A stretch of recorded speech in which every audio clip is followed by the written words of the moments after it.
hello everyone नोंथांमोनखौ मिथिसार बड' YouTube चेनेलाव बयखौबो बरायबाय नै दा जोङो खामानियाव फैनानै डाइरेक्ट नै गामियाव ओंखाम गोरलै जादों मुहुरिनिनो जोंहा साइथिंआव रेले मावग्रा ओमफ्राय ओंखाम गोरलै जादों अमा मासे होखादों आरो जों दा बिसानाव हाबैनोसै ओंखाम जालांसै नोंथांमोना नायलांदो दिनै बे हरनि ब्लग भिडिअखौ ओइ लामाया नै आंहासो मेगनाव सुना लानानै आन्दायदों बा दिग दामखावबावदों हाबा बायदि नुलायदों माथो ओइ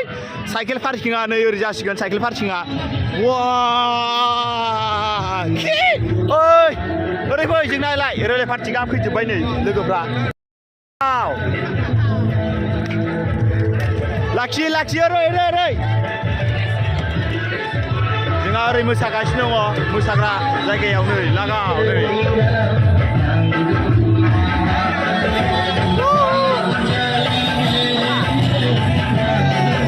मोसाग्राफोर मोसाजोब्बायानो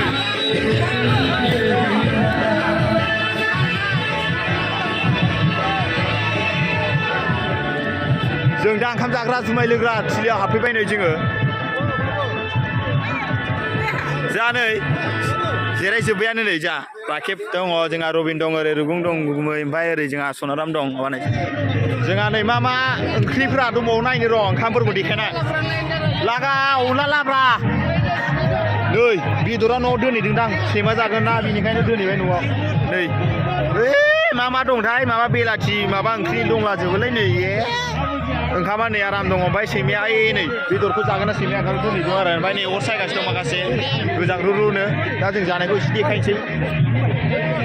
ओरै मोसागासिनो दं खावसे जोंहा नै बेदर सफैबाय नै बेदर ओंख्रिया नै बाजैया नै ओरै बारा दावराव फैनो आरो जों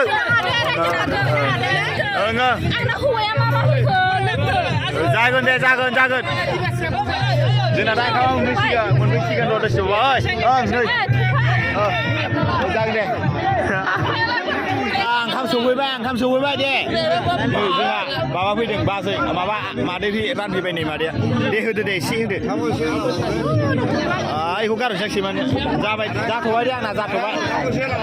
ओंखामा रानबाय जोंना सौफैबाय नै दा दालि सौफैबानो जानोसै आरो दे ओरैनोबो रानलांदो ओंखामा लोगोफोर माखासे जोंना लोगोफ्रा ओंखाम जागासिनो दङ नै ओरैजा ओमफ्राय जोंबो ओंखाम जाहां जाबाय आरो ओमफ्राय नै बेदरखौ आं थरसे जानानै देखायसै ओमफ्राय नै जोंहा बाजै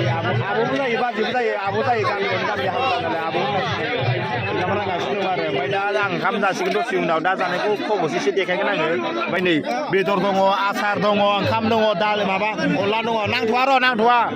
बाजै आब' ओंखाम जानायखौ एसे देखायसै आं नोंथांमोननो लोगोफोरनो बेदराबो नै एभेलेबेल खोथा गैया लोगोफोर जों दा ओंखाम जाखांबाय ओमफ्राय माखासे जागासिनो दं जाखांनानै थिखुला आखाइ सुफैदोंमोन ओमफ्राय नै दा मोसागासिनो दं आंबो दसे मोसानोसै आरो नै आबौ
लोगोफोर जों दा ओंखाम जाखांनानै दसे रंजाबाय नोंथांमोना गाज्रि मोननाङा नोंथांमोना मिथिसार बड' इउटुब चेनेलखौ नै दा आंनि इउटुब चेनेल मिथिसार बड' इउटुब चेनेल आरो नोंथांमोना साबसक्राइब खालामदो शेयार खालामदो लाइक होदो कमेन्ट होदो नेक्स्ट भिडिअ लोगो मोनसिगोन बाय बाय बाय नेक्स्ट भिडिअ जों दसे मोसाबावगोन आरो आं भिडिअखौ साफायला बेयावनो खतम खालामबाय नेक्स्ट भिडिअ लोगो मोनसिगोन बाय बाय